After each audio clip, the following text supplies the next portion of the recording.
சட்டம் ஒழுங்கை பத்தி பேச்சு வந்தது. சட்டம் ஒழுங்கு சரியா இருக்கணும் அப்படின்றதுல எங்களுக்கு மாற்று கருத்து கிடையாது. கண்டிப்பா லா அண்ட் ஆர்டர் கரெக்டா இருக்கணும், கரெக்டா இருக்கும், இருக்க வைக்கும். அதே மாதிரி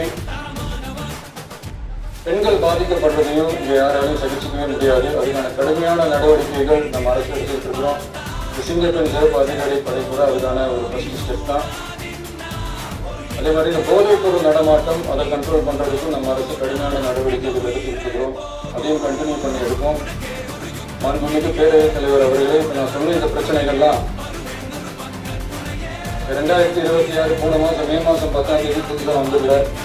இதெல்லாம் பல வருஷமா இருக்கிற பிரச்சனைகள் தான், பல வருஷமா கண்டுக்காம விட்ட பிரச்சனைகள் தான். நீங்க எதிர்கட்சிக்காரங்க அதை பற்றி கேட்கும் போது எனக்கு அது அக்கறையா தெரியல. அவதூறு அரசியலாக தான் தெரியுது, பழி போட்ட அரசியலாக தான் தெரியுது. இப்படி அவதூறு பழி போடுறவங்களை பார்த்து ஒன்று தான் கேட்கணும்னு தோணுது. கடந்த 9-10 மாசமா நம்ம ஸ்டேட்ல சட்டம் ஒழுங்கு டிஜிபியே இல்லை. சட்டம் ஒழுங்கு டிஜிபியை போடுங்கன்னு சொல்லி எல்லாம் ஓஞ்சி போயிட்டோம். போன ஆட்சியில நடந்ததுக்கெல்லாம் இப்பதான் விடையை கண்டுபிடிக்கிறோம். நம்ம ஆட்சியில்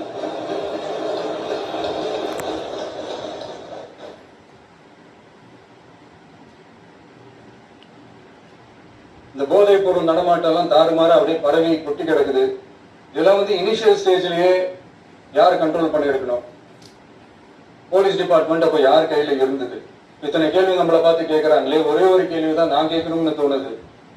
போலீஸ் டிபார்ட்மெண்ட்டை கையில வச்சுக்கிட்டு பிகினிங்லயே இனிஷியல் ஸ்டேஜ்லயே இந்த போதைப் பொருள் நடமாட்டத்தை ஏன் கண்ட்ரோல் பண்ணல? மனசாட்சி உள்ளவங்க இந்த பிரச்சனை எல்லாம் ஏன் நடக்குதுன்றது அவங்களுக்கே நல்லா தெரியும். நீங்க சட்டம் ஒழுங்கை பத்தி கேள்வி கேட்கக்கூடாது அப்படின்னா தாராளமா கேட்கலாம். இது ஜனநாயக அரசு, மனராட்சி எல்லாம் கிடையாது, மனசாட்சி உள்ள மக்களாட்சி. அதனால கேள்வி கேட்கலாம், எல்லாருக்கும் எல்லா உரிமையும் உண்டு. விமர்சனம் செய்யலாம், எல்லாருக்கும் எல்லா உரிமையும் உண்டு. ஆனா நம்ம ஆட்சியில என்ன நடவடிக்கை எடுத்திருக்கோன்றது தெரிஞ்சுக்கிட்டு அதுக்கேற்ற மாதிரி ஒரு நடுநிலையா பேசினீங்கன்னா கொஞ்சம் நல்லா இருக்கும். சட்டம் ஒழுங்கை பத்தி யாருக்கு என்ன யோசனை இருந்தாலும், மக்கள் நலனுக்காக யாருக்கு என்ன யோசனை இருந்தாலும் அது தாராளமாக சொல்லலாம். நம்ம அரசு அது காது கொடுத்து கேட்கும். ஆனா நம்ம அரசினுடைய நிர்வாகத்திறன் அதை பத்தி பேசுறவங்களுக்கு ஊரடிச்சு உடையில போட்டு ஊழல் மேல ஊழலா செஞ்சுக்கிட்டு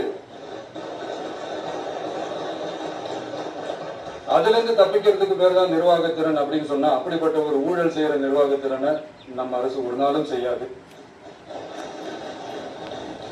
பொட்டி பெட்டியா பணத்தை வச்சுக்கிட்டு, பெட்டியை வச்சு எல்லாம் செஞ்சுக்கிட்டு போதைப் பொருள்